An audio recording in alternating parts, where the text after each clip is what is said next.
Mesdames, Messieurs, peuple congolais, après son coup d'État sanglant du 5 juin au 15 octobre 1997, Denis Sassou Nguesso avait en 2000 décidé de priver certains Congolais de leur nationalité et de leur citoyenneté, et notamment les Congolais vivant à l'extérieur du pays, dans la diaspora congolaise de France, d'Europe et d'Occident.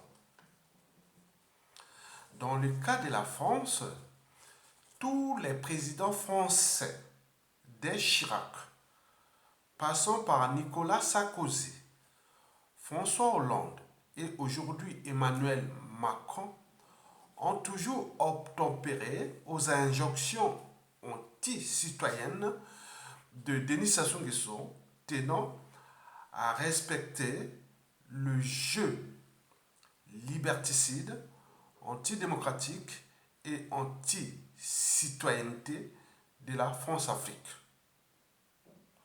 Autrement dit, Denis Sassou Nguesso a toujours décidé de la situation administrative des Congolais dans la diaspora congolaise de France. Et les différents présidents français ont toujours obéi. En conséquence, de nombreux de nos compatriotes vivant en France, par exemple, sont devenus soit des sans-papiers ou des apatrides, avec la coopération passive des préfectures de France. Explication. Pour commencer, je vais faire d'abord lecture de deux documents. Le premier est présenté par Jean-Claude Mahima. Ce document est est publié dans plusieurs sites internet, dont Mediapart. Et le deuxième document concerne celui signé par le dictateur Denis Sassou Nguesso. Ce document date du 7 janvier 2000, dont l'application est toujours d'actualité. Mesdames, Messieurs, peuple congolais, voici maintenant le document de Jean-Claude Mahima, document publié le 11 novembre 2020 dernier. Et ce document, vous le trouvez dans plusieurs sites internet de la résistance contre la dictature, qui est déjà à bout de souffle, au bout du rouleau. Et ce document est aussi publié par Mediapart. Donc voici le contenu de ce document que je vais vous faire lecture. Ce document est là.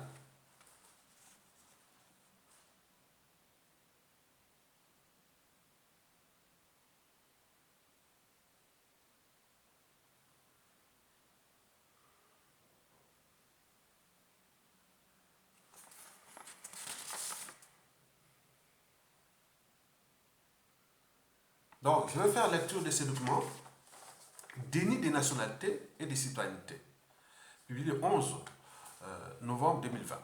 Blog Congo News Brazzaville.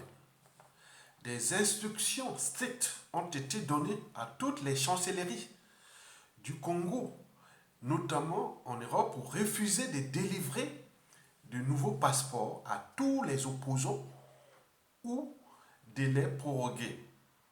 Déni de nationalité et de citoyenneté. Le 7 janvier 2000, M. Sassou Nguesso, président autoproclamé du Congo à l'issue d'un coup d'État sanglant, adresse une lettre confidentielle au comité mixte d'action spéciale, CMAS, composé des éléments de l'armée, des milices Cobra et des membres du PCT, dans laquelle il donne des directives très précises. Non seulement il se félicite de la barbarie dont il est passé maître en matière de crimes, il a par ailleurs poussé le bouchon jusqu'à refuser ou retirer la nationalité, les droits des citoyens à tous les Congolais qui ne lui portent pas allégeance. Par fierté, parce qu'ils aiment leur pays d'origine, il y a à travers le monde de nombreux Congolais qui n'ont jamais pensé à changer de nationalité ou à prendre celle du pays où ils ont trouvé refuge. Ce sont ces Congolais-là qui, conformément à la clause du paragraphe 4 de la dernière page 3 de la directive au CMAS, se voient refuser l'octroi de passeport ou de carte nationale d'identité. Ce n'est ni plus ni moins qu'un déni de nationalité et de citoyenneté injustifiée. Que reproche-t-on à ses compatriotes? Depuis le retour de M. Sassou au pouvoir, dans les conditions que l'on sait, de nombreux Congolais s'opposent au régime en place qu'il incarne à Brazzaville. Ils organisent des manifestations en Europe et aux USA, etc., pour dénoncer et combattre ce régime inhumain. Ces manifestations se sont multipliées lors des guerres successives déclenchées dans la région du Poul, dont le but est l'épuration ethnique de toutes les populations qui y vivent.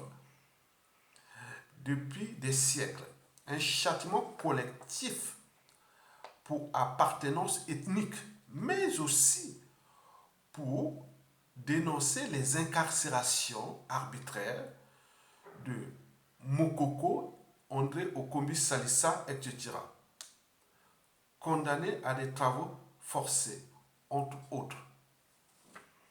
Des instructions strictes ont été données à toutes les chancelleries du Congo, notamment en Europe, pour refuser de délivrer des nouveaux passeports à tous les opposants ou de les proroguer.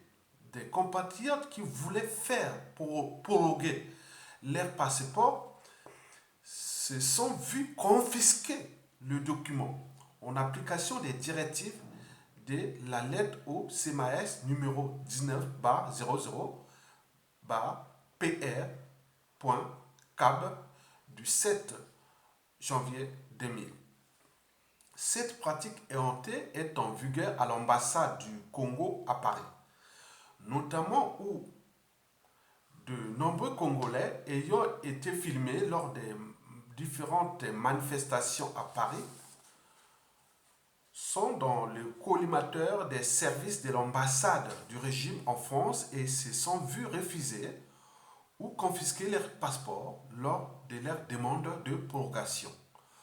Au regard de ce qui précède, il est demandé à tous les Congolais qui se trouveraient dans cette situation de se saisir du présent document comme preuve à apporter auprès des autorités compétentes habilitées, aux autorités françaises et d'autres pays européens de prêter main forte à ces citoyens congolais victimes de l'autoritarisme du régime de Brazzaville incarné par M. Denis Sassou Nguesso.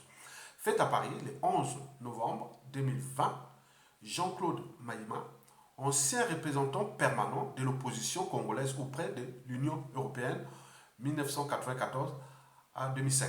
Donc, il est là, le document est là, donc vous pourrez voir le lien en bas. Donc maintenant, nous allons faire lecture du document de Denis Sassou Nguesso et après, nous allons voir ce qui peut arriver après Sassou Nguesso, parce qu'il n'avait pas le monopole de faire ça.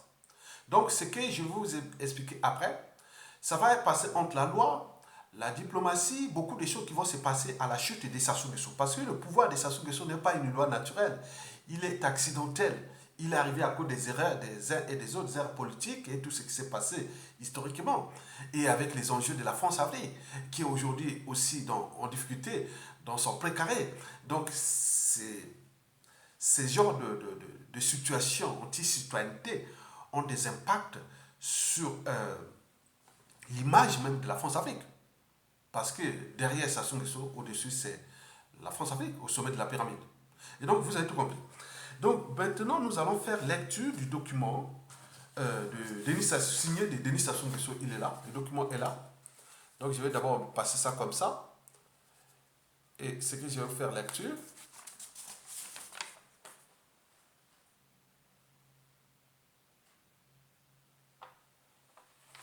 Donc, signé Denis Sassou Nguesso. Bon, très bien. Donc, maintenant, je fais lecture. Donc, présidence de la République du Congo, cabinet du chef de l'État, Brazzaville, 7 janvier 2000, note numéro 019 0.PR CAB, le président de la République. Diffusion strictement limitée aux membres du CMAS. Orientation générale à la réunion du comité mixte d'action spéciale du 7 janvier 2000 à Brazzaville. Chers membres du comité mixte d'action spéciale, comme je le fais traditionnellement depuis octobre 1997, après tous les discours officiels que j'ai tenus ces derniers temps, lesquels, comme vous le saviez bien, sont destinés aux chancelleries étrangères et au grand public, mais non aux hommes du pouvoir que vous êtes. Je tiens à réaffirmer devant vous les grandes orientations qui doivent guider notre action pour cette année 2000. Celle-ci résulte des engagements que nous avons pris ensemble lors de notre première réunion du 10 novembre 1996 sur la prise de pouvoir, sur les techniques de sa consolidation et les moyens de sa pérennisation. Il vous appartiendra au cours de cette première réunion annuelle d'y réfléchir et d'en déterminer les modalités d'application.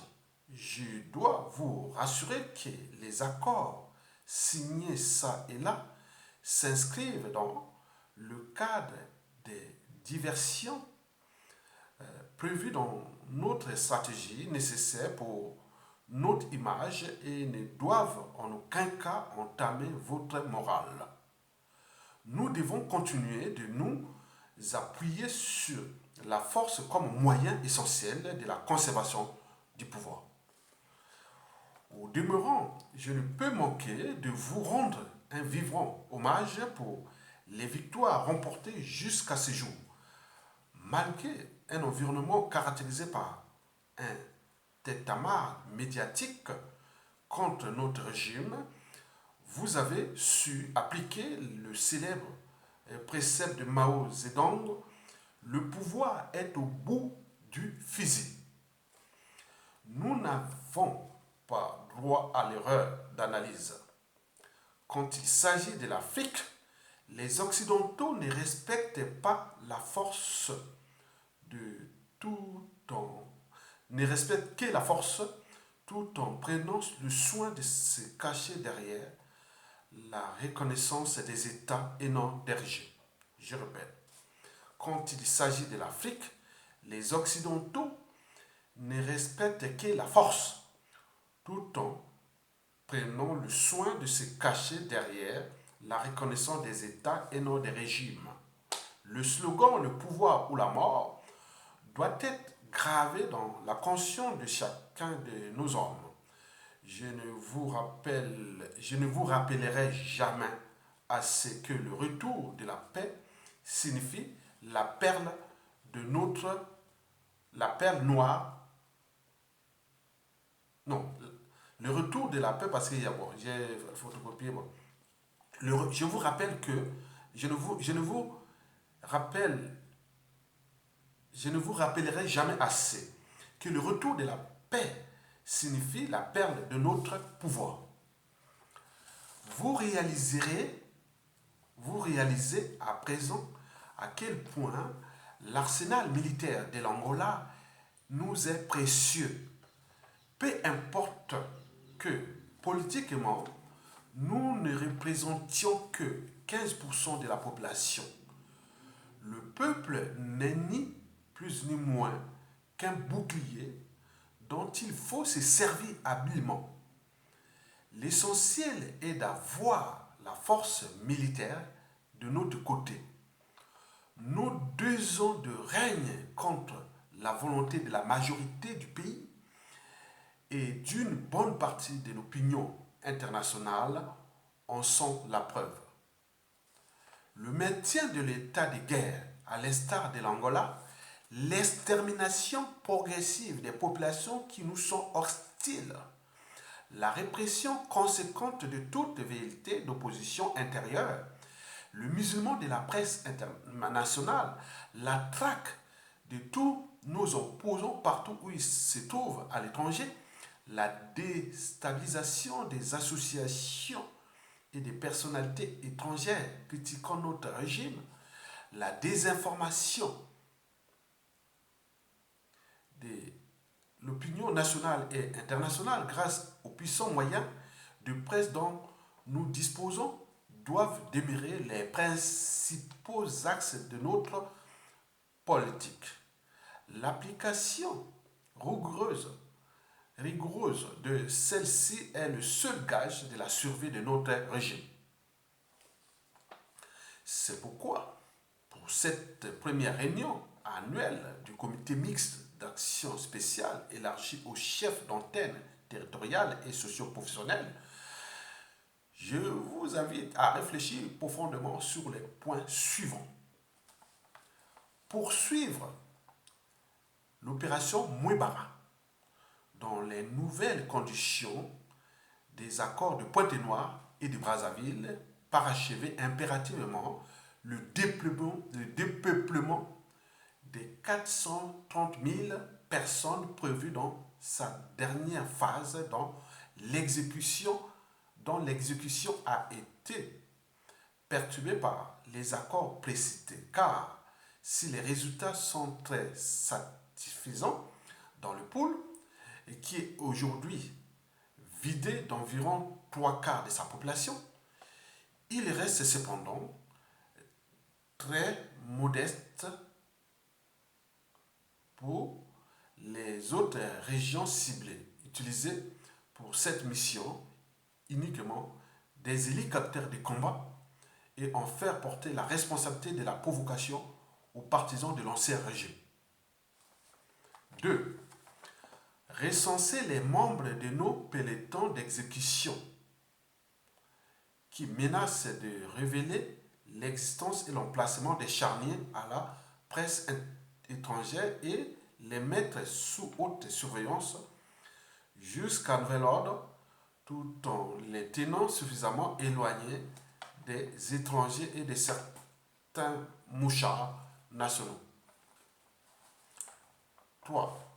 Veiller à ce que les organisations humanitaires étrangères devant intervenir dans les zones prévues par l'accord de Brazzaville ne tombent sur aucun des 16 charniers dissimulés. Des itinéraires obligatoires devront leur être indiqués et des escortes par nos hommes les plus fidèles devront leur être imposées. 4. Préparer la tenue d'un séminaire de sensibilisation sur le thème « Le pouvoir ou la mort »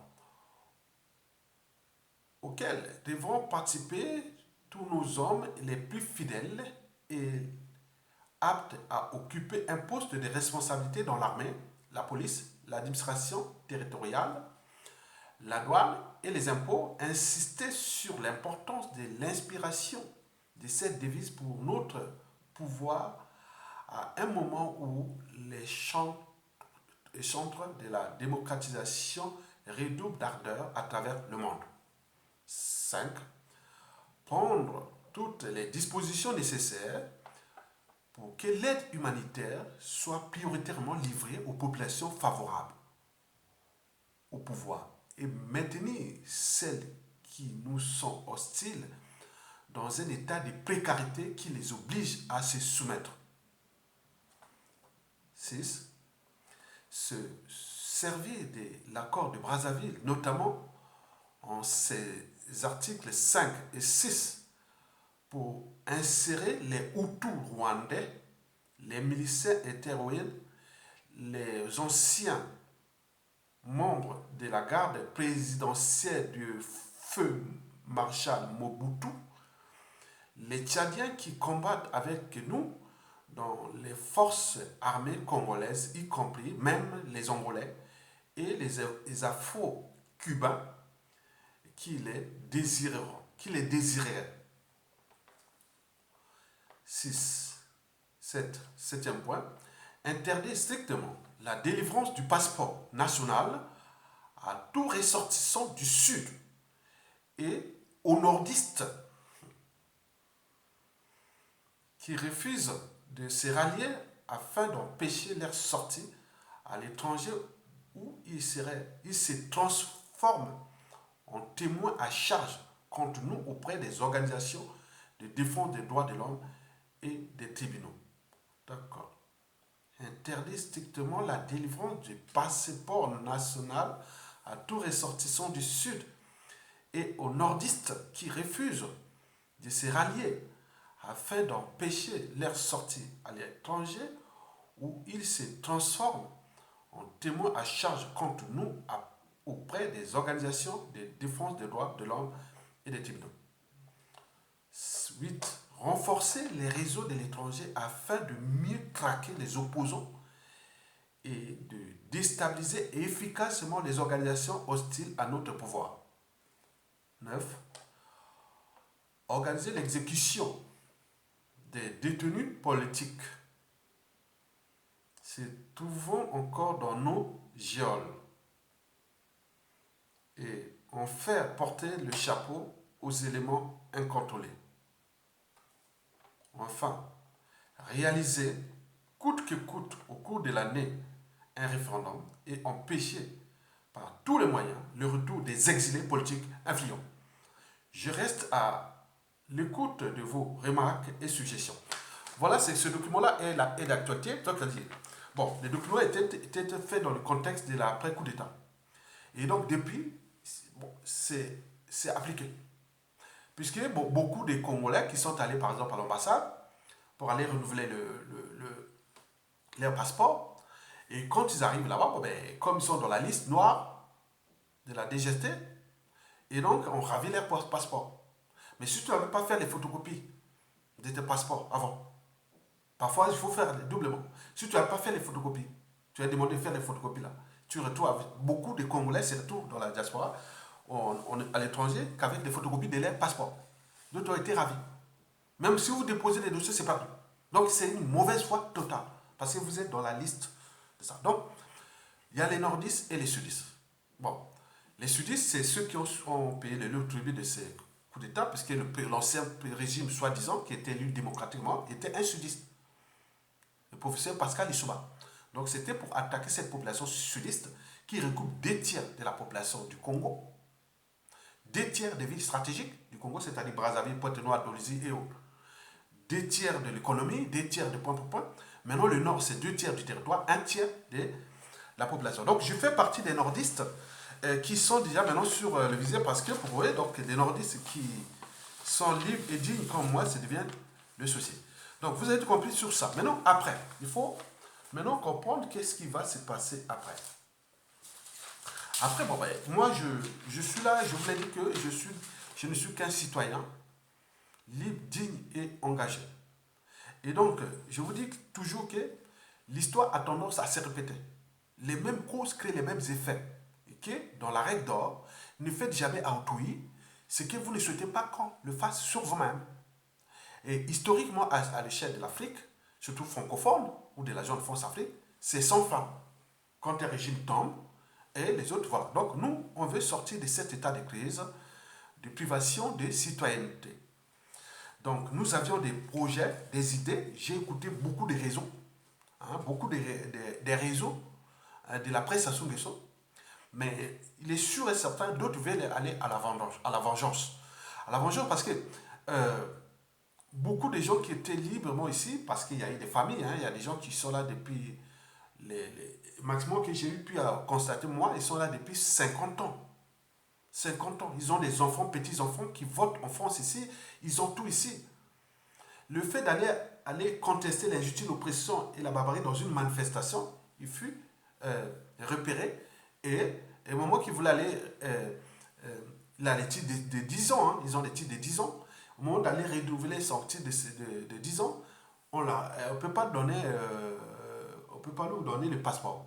Et donc, quand tu vas à la préfecture, il dit non, mais je suis toujours de la même nationalité, congolais, attestation sur l'honneur, j'ai mes enfants, petits-enfants, tous sont français, ils votent là, et que ma vie est ici aussi, qu'est-ce que ça peut faire? Va voir avec ton administration, avec ton pays pour t'avoir le passeport. S'il n'y a pas de passeport, on ne te renouvelle pas. Donc, il y a des points des préfectures et de la tête du client. Donc, c'est Waya ou Nitou, je sais pas, voilà. Donc, c'est la tête du client.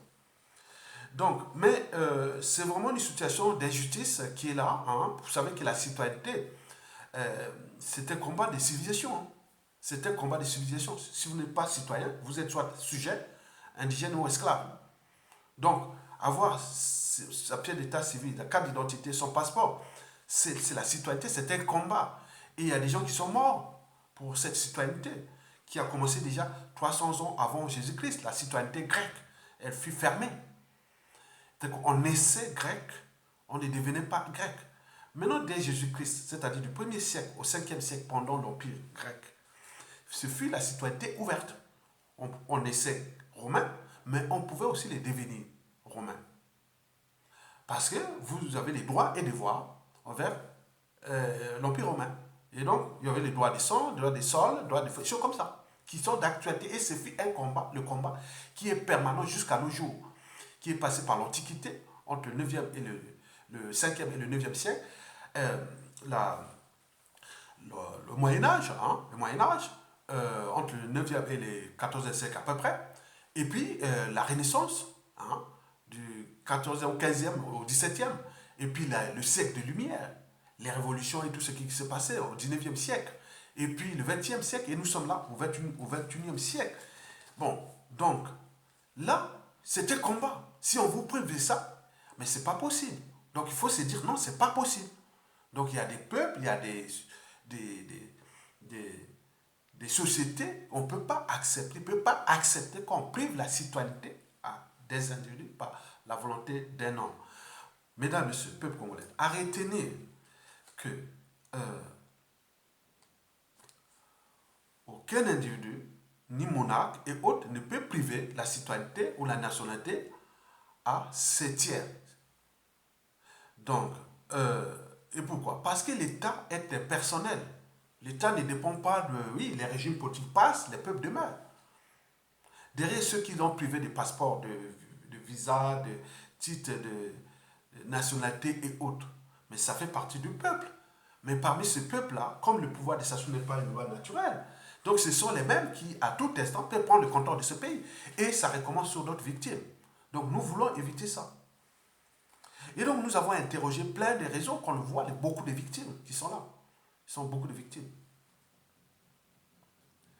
Et donc, vous devez comprendre que l'État congolais est impersonnel. Il ne dépend pas de sa solution. Ni de la DGST, ni au Bara, ni de... Non, non, ça dépend. C'est un bien commun. Et vous devez comprendre deuxièmement que dans toute organisation, qu'elle soit État, entreprise ou association, quand il y a un dysfonctionnement, c'est celui qui a la tête qui en est responsable. Le poisson pourrit toujours par la tête. Donc nous sommes au cœur de la chaîne de responsabilité. Donc, vous le savez très bien que je vous informe que ceux qui sont là aujourd'hui, qui sont en train de créer cette injustice aux uns et aux autres, à la chute inévitable de Denis Sassou Nguesso, parce que toute dictature a duré de vie limitée. Cette dictature est au bout du rouleau, à bout de souffle, agonisante, et sa chute est inévitable. Donc, retenez bien qu'à la chute de Sassou Nguesso, tous les passeports seront caducs.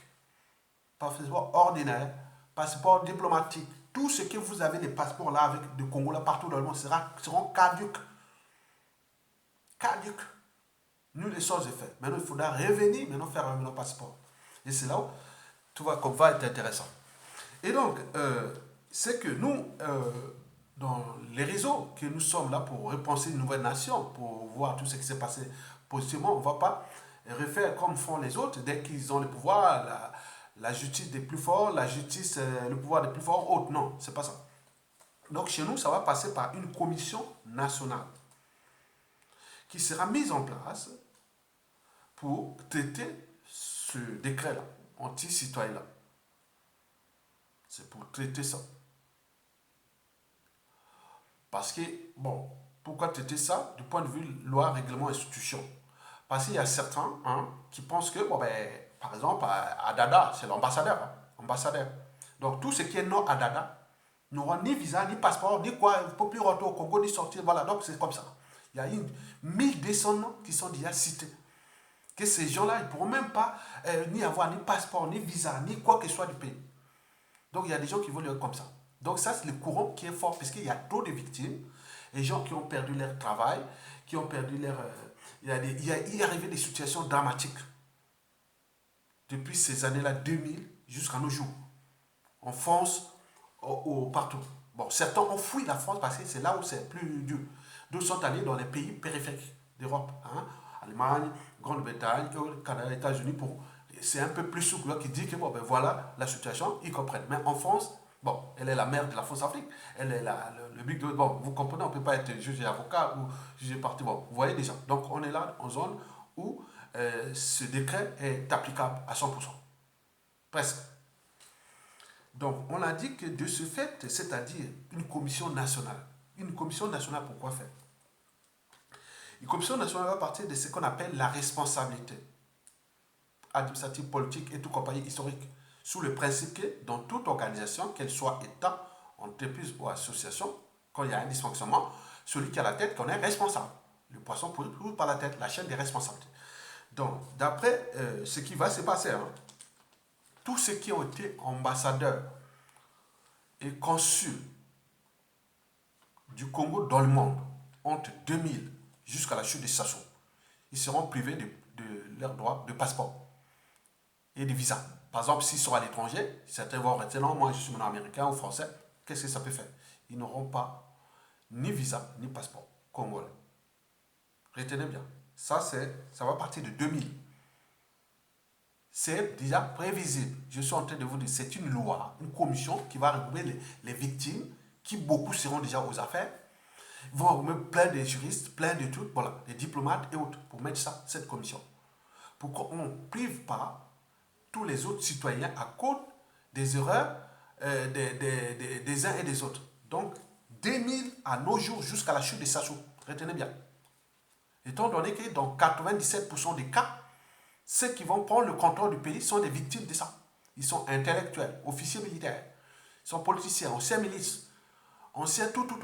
Des grands cerveaux, des gens qui ont été brimés parce qu'on ne fait pas gens comme ça. Ceux qui en France ici, qui souffrent là, qui sont devenus des apatrides, et d'autres des sans-papiers, d'autres en situation, on ne sait pas, voilà, ambiguë. Bon, d'autres sont obligés de se naturaliser, français vite fait. D'autres sont allés dans d'autres pays européens autres, mais ce sont les haineux. C'est des gens qui sont vraiment, ils ont la boule. Ils ont la haine, ils ont la vendange dans l'arbre. Dis-moi, attendons. Quelle que soit la durée de la nuit, le soleil finira toujours par s'élever. Et le nationalisme socialiste d'Hitler allait durer 1000 ans, mais il a duré que 13 ans. Mais ce régime est à bout de souffle, au bout de rouleau. Donc, ils ont tellement d'ennemis, du nord au sud, de l'est, et que des gros cadres, des savants, ils sont là qui attendent au moment venu. Bon, donc, nous, c'est la commission là, qui va se pencher sur ces études-là. Regardez bien, écoutez bien, tous ceux qui ont été ambassadeurs du Congo depuis 2000 jusqu'à nos jours, consuls, vous n'aurez pas de visa ni de passeport. Ça ne sera pas sur vos enfants, non. Ça, c'est évité parce que les autres voulaient aller sur leurs enfants, leurs papas. Non, on ne va pas là. Deuxièmement, ceux qui sont à l'intérieur, c'est-à-dire tous ceux qui ont dirigé la DGST, la commission de tous ceux qui ont livré les passeports là, ce sera pareil. Toute cette chaîne-là de responsabilité. Et tout ce qui va de la présidente, c'est-à-dire tout ce qui était en charge des passeports diplomatiques, passeports ordinaire, passeport de mission, et tous ces trucs-là. Donc, vous avez compris. Je vous informe que certains ministres qui ont été ministres n'ont pas le droit de passeport diplomatique, alors que d'autres, ils en ont le droit. Donc, il y a des inégalités, des divisions, des injustices comme ça. Donc, il y a beaucoup de choses qui seront réglées. Ça se tourne tous quatre. Maintenant, il faut aller voir quant à la France. La France, c'est comme un signal. Ça, c'est le travail qui sera fait entre les pouvoirs en place, qui sera le pouvoir qui sera en place, et le ministère des Affaires étrangères. Ce sera la condition même de nommer le nouveau ambassadeur du Congo en France. Ça sera la condition.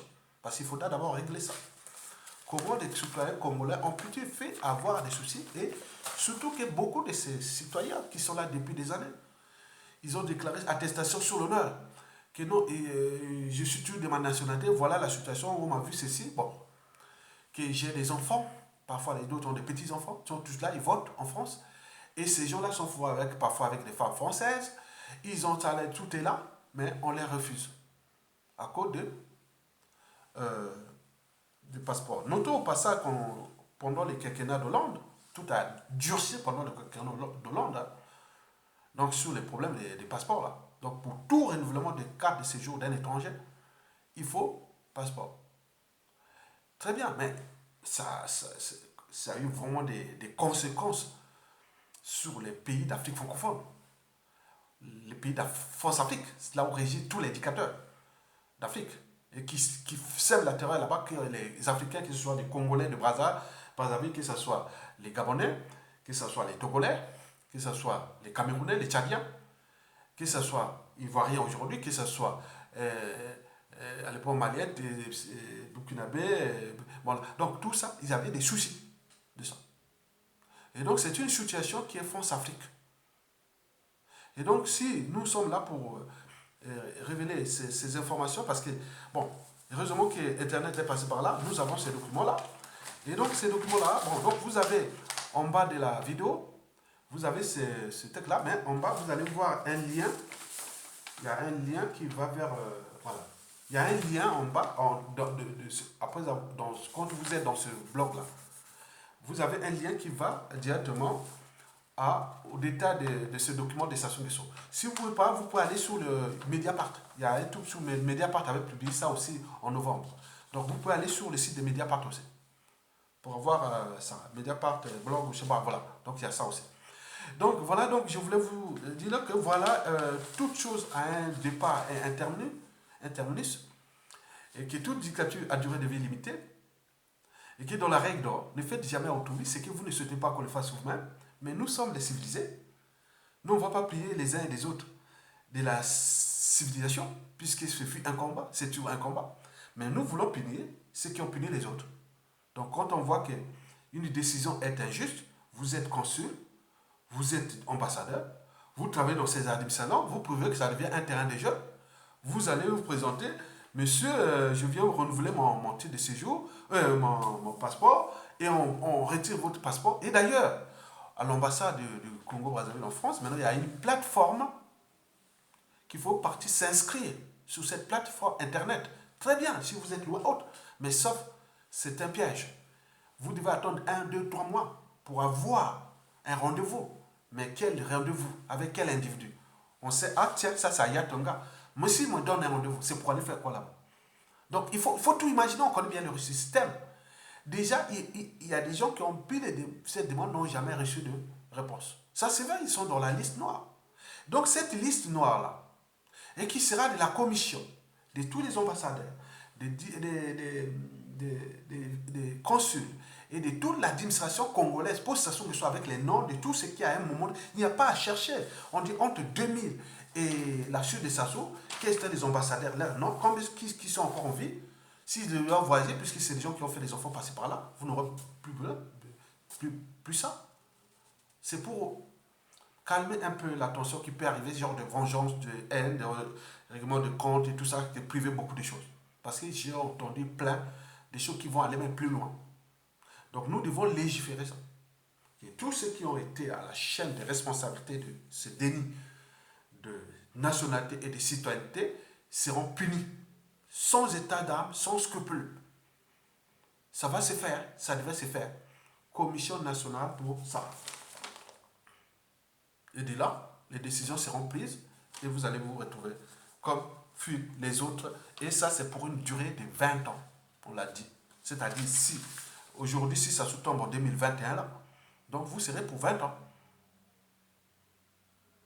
C'est écrit dans la loi. Et envoyé à toutes les chancelleries. À chaque planète, donc ce sera comme ça. Les noms sont là. Et donc, vous voyez déjà ça, c'est très bien. Au niveau de nos administrations, pareil. Donc, vous avez tout compris. Et donc, préparez-vous à vivre ça, c'est intéressant.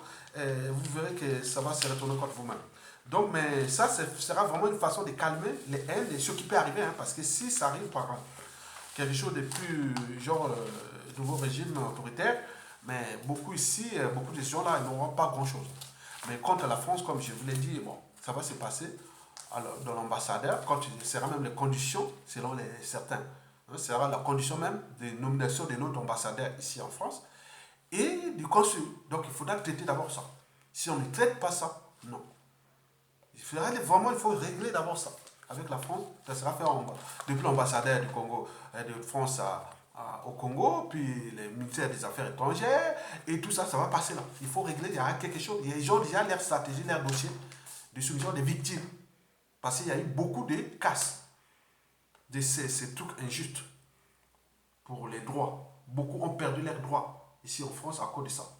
Et la France, on dit, voilà, comme si la France n'est pas au courant. Elle est au courant. Mesdames, Messieurs, peu comme je vous remercie, à bientôt.